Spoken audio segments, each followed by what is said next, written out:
Hi there, I'm Will. Welcome to my blog. I'm really glad you found me. I haven't done a video post since I founded the blog, and I felt like it was a good time to do another. I've actually been doing a lot of thinking lately after my move from Washington D.C. to San Diego, California since July, and working remotely for a company for a tiny while until middle of September, and then doing a little bit of freelance work for about a month now. I've actually been doing a lot of thinking about change and how it can be beneficial to my life versus detrimental. And I've actually been reading a couple different books. One of them's entitled Switch, Change When Change is Difficult. And the other one is Napoleon Hill's Think and Grow Rich. And the two of these books have a premise that's somewhat similar. The Switch book is the metaphor of a rider riding on top of an elephant, and the rider, let's say, is your rational mind. It's the one that's conscious, is making your decisions for you, and your elephant is your more emotional mind, and it's the one that will always overpower the rider if the rider and the elephant aren't in sync to want to make change in their lives. So what you have to do is you have to entice the elephant to want to go the same direction that the rider wants to go. Let's use an example of an ice cream sundae sitting in front of you. Your rider says, hey, this is probably not the most healthy thing to eat. Well, let's not eat that because it could probably lead to other things later on in life that could cause complications. But your elephant's saying, hey, it's right in front of me. I want to taste. This thing looks awesome. It looks delicious. And so your elephant, more likely than not, will see instant gratification and try to go after that sundae and take a bite and eat it and overpower that rational rider. And so what you might want to do and to think of the change is say, hey, are there instances of diabetes in my family? Is there somebody around me that possibly has had a heart attack just recently? Or maybe, I'm seeing a couple extra inches on my waistline every time I look in the mirror. Do I want to keep seeing that? And that might convince your elephant otherwise to want to join the rational rider in going the direction that it chooses. Now, change the direction, going over to Napoleon Hill's book called Think and Grow Rich, it's along those same lines, but it talks quite a bit about the desire in a person to achieve what it is that they want, and they use a couple different examples. One of them is a person that wanted to work with Thomas Edison, and this book was written in the 20s, by the way, so it's a very old book, but it has a lot of great information in it. And let's say that this person went over to visit Thomas Edison at his office, and he said he had nothing with him. He was almost impoverished. He couldn't even afford the trip on the train to get to his office, so he had to ride like in the back cars, kind of hobo style. And he showed up at his doorstep and said, "I'm here to work with you. I'm your new partner." And Thomas Edison, knowing and seeing the drive and the fire in his eye, he said, "I can get you a spot here, but you're not working with me directly." It took him 5 years for an opportunity, but it finally happened, and this guy became uber rich just by working with Thomas Edison. But the real goal and really what he achieved was working with Thomas Edison as his partner, not necessarily subordinate, but a partner of his. So that is just an example of change in your life, that if you really want something, you got to go after it, and you have to know what it is that you want.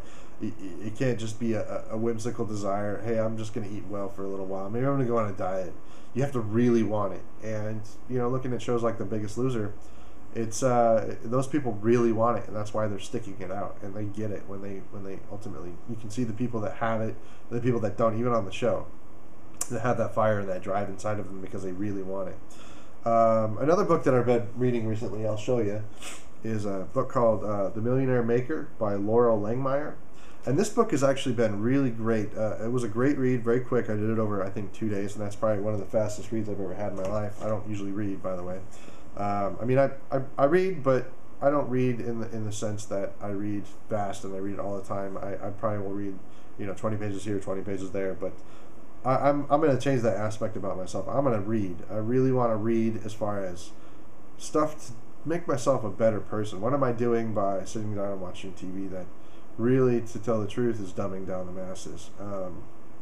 It's making people not have great focus. It's changing their ability to focus for longer than, say, 5 minutes. It's their attention span.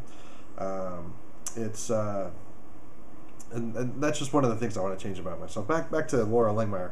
Her book is all about building what they call a wealth cycle, and finding out what it really is in your life that you really want. And for me, saying it here, I want to pay down my credit card debt. I want to pay it off within a year to 2 years. I want to own a house. That's one of my goals. I want to make sure that when I go out and spend money, I don't say I can't afford it. I know I can afford it. It's just how am I going to make that money to make it happen? So I have to change my mindset, change my frame of mind, stop living in the world of I can't. I'm destined to be what I'm destined to be. No, it's if I want it, I'm going to get it, and I'm going to become that person. So I have to see myself as the end game, the winning the competition or winning the race, whatever that race is. Personally, to me, I'm going to win that race. So I think that's a part of what we all need to do with ourselves is just seeing ourselves capable of doing whatever it is that we set out to do. One thing, going through college, going through grad school, I think I had this drive. I just didn't recognize it. I saw myself completing it. There was no not completing it. There was a cause of remaining true to what I had set out to do, sticking to my guns, keeping my goals, and making sure that I can achieve them. And I believe that anybody who does this, it's very easy to do. You just have to make sure that you set your mind and set your goal and be stalwart. Be the person that's convinced that it's already happened and that you're the person who owns it. You have to own it. And I think that's where I'm at. That's where I'm heading right now. And I'm learning quite a bit. I've actually signed up for their coaching to build wealth in my life. But it's not just to build wealth in my life. I think it's to build change in my life. I want to be that person who's changing for the better. I don't want to change for the worse. And I hope that you'll join me with this journey that I'm taking. And I hope that that you'll continue on by making comments, letting me know what you think of where I'm going with this. The company that I'm working with is called Premier Mentoring. They're based out of Utah. You can look them up on the Better Business Bureau. And they're actually, I don't know if you've seen on TLC, but Armando Montalongo is one of their companies. And he's actually one of the people that does Flip This House on TLC. So I believe it's a very good company, very reputable company to work with. And I hope that you'll follow me along this journey, this adventure in life. And I hope that you too are a person of change and a person who can change for the better. Well, thank you for stopping by. I hope that this video blog is something that you'll look forward to. Maybe I'll do another. What do you think? Should I do another one? That's probably gonna be my first question for you. Or am I just too ugly as a person to take a look at whenever I'm having a blog post or whenever I'm posting up a blog? I don't know. Let me know your thoughts. I'd really love to hear them. But thank you very much for stopping by again, and I will talk to you in the future. Thank you. Bye-bye.